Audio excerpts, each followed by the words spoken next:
Fresh housing data for the month of August drops this week. Tomorrow, the Commerce Department going to release new home sales, and it's expected to show a seasonally adjusted annualized rate of 650,000 units for a 0.3% month-over-month drop. Now, there's this. The Federal Reserve finally issued the first interest rate cut of the year last week, but will it have any immediate impact on the stagnant housing market? And what about politics playing into one of the biggest markets in this country? And that is New York City. I want to bring in, for a Fox Biz exclusive, CEO of Manhattan luxury real estate firm Brown Harris Stevens, Bess Freedman. Bess, it is always great to speak to you about Manhattan. And I want to start with what we're hearing from mayoral candidate and Democratic Socialist Zoran Mamdani.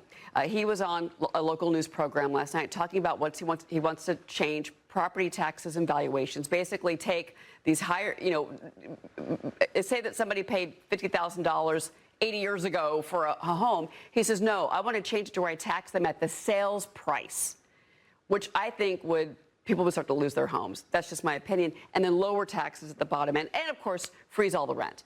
Your reaction to what you've been hearing from Zoran Mamdani? Well, first of all, it's nice to see you, Cheryl. And second of all, these are nice, like, sound bites.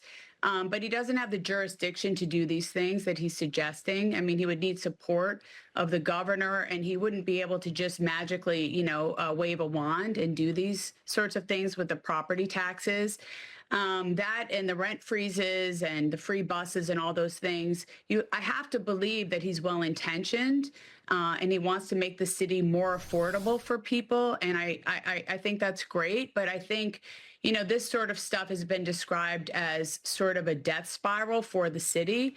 Mayor Adams got in as mayor because he campaigned on safety, which was the issue back then. And now affordability is the most important topic that everyone's talking about. And so he has a lot of support, Mamdani, because of that. But really his oversight has to do with the police department and the fire department.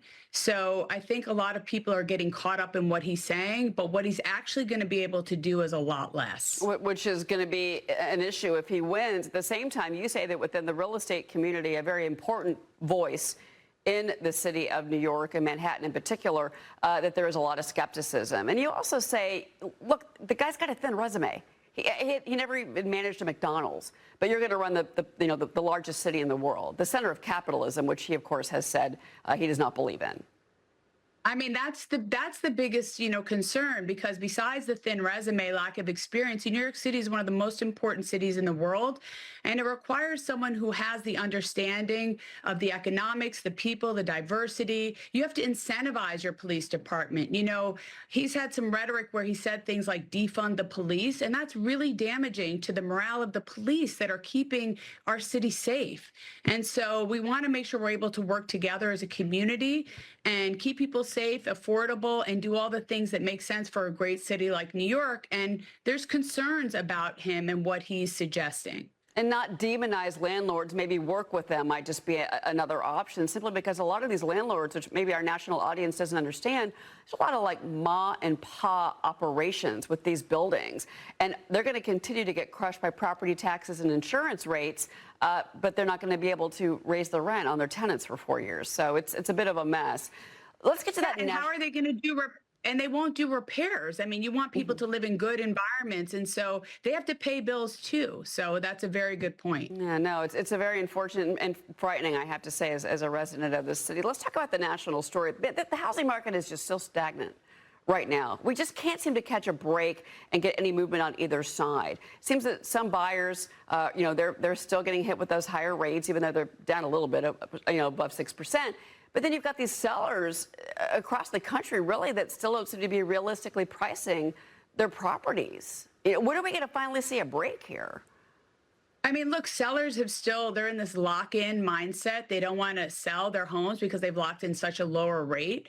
And then buyers, they see all this uncertainty, so they don't know are they coming down? They came down a little bit. Inflation is still sticky. And now we see that the job market, is slowing down. Are we going to enter a recession? All of this stuff does not really fare well for the housing market, although it's very local. Some places are performing better than others.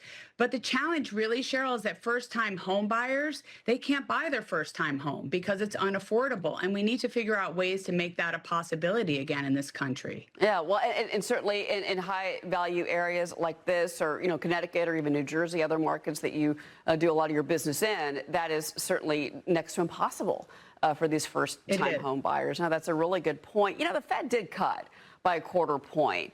Really, the mortgage rate, the 30-year, is tied to the 10-year Treasury. You know, the 30-year is the most popular mortgage out there. Do you think if we get a couple more cuts, that we're going to see a meaningful drop in the 30-year? Like, what is kind of your year-end prediction here for what we're going to see with this? I mean, it's hard to say what I think that you know, Chairman Powell spoke today about this. He's being very conservative.